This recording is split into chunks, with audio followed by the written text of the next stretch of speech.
अस्सलाम वालेकुम नाज़रीन, फास्ट न्यूज़ सां गॾु मां आहियां साजिद गोराई। ख़बर शामिल कंदासीं मटियारी मां। मटियारी शहर जे मूसा मोहल्ला जे रवासी असदुल्ला मेमन प्रेस कॉन्फ्रेंस कंदे चयो आहे त एजाज़ मेमन जेको कॉलेज में किला रखे जंहिंखां कुछ रक़म वरिती हुई जेका मूं ब्याज समेत अदा करे छॾी आहे, पर हुन जा पैसा ख़त्म ई नथा थियनि, जंहिं कल हिन मूंखे ASI खां पैसा ॾेई मूंखे गिरफ़्तार करायो आहे। ऑफिस में बेवेस कासमाबाद 8:15 बजे वारी गाड़ी में वेठुसि मूं वटि हिते बस में चढ़ी आयो पंहिंजो ख़ान साहब सियाल ओहो ऐं एजाज़ बीठो ॿाहिरि कॉलेज वारो जेको व्याजी आहे किला रखाए हुते कलिस कॉलेज में उहे मूंखे वठाए विया थाणे ते।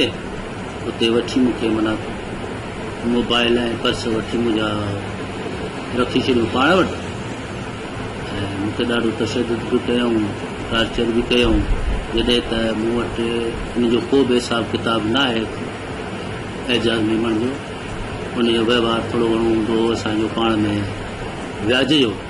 ॿिए पासे इल्ज़ाम हेठि आयल एजाज़ मेमन बि प्रेस कॉन्फ्रेंस कंदे इल्ज़ाम हणंदे चयो आहे त असदुल्ला मेमन मूंखां कुझु अरसो अॻु बाग़नि जे ठीकनि जे नाले ते कारोबार लाइ 14 लख वरिता हुआ, जंहिंमां हिन मूंखे चयो हो त बजट मां अदद कंदासीं। बजट न ठहियो पर मूंखे पंहिंजा मूल वापसि नथो ॾे। हिन वसवरनि खां अपील कई आहे त मुंहिंजे व्याजखोर एजाज़ मेमन हुन जे सथारी ASI मां जान छॾाए आजी कराए मूंसां इंसाफ़ कयो वञे। बाग़नि जे अंबनि जे सिलसिले में जेको सालियानी बचत जेका थींदी उन मां कंदासीं ऐं ॿिया मूंखे चेक ॾिनी जेके टोटली चेक बाउंस थिया आहिनि ऐं उन्हनि खे मूं मेमा बढ़ाया आहिनि ऐं इन खां पोइ मूं एप्लीकेशन ॾिनी पुलिस में ऐं कल्ह गिरफ़्तार थियो ऐं उन खां पोइ हुनखे छॾियो वियो आहे। वरी बि ॼाऊं SP साहिब सां SHO साहिब सां हुननि सां मिलां थो। ख़बर शामिल कंदासीं सखर मां। त सखर में कंडियारियो जे रवासियुनि जो कातिलनि जी गिरफ़्तारीअ लाइ एहतजाजी मुज़ाहिरो। एहतजाज जी अॻवानी बेवा डॉक्टर गुलशाद कलोड़ो, पुट ज़ाहिद हुसैन ऐं भाउ गुलाम हुसैन करे रहिया हुआ। कंडियारो थाणे जे हद में 40 ॾींहं अॻु जवाबदार खादम हुसैन पीरज़ादो खे क़तल कयो वियो हो। नौशरो फिरोज़ पुलिस क़तल में नामज़द जवाबदारनि खे गिरफ़्तार नाहे करे सघी। हिननि वधीक चयो त जवाबदार नसरुल्लाह लगारी ऐं ॿिया केस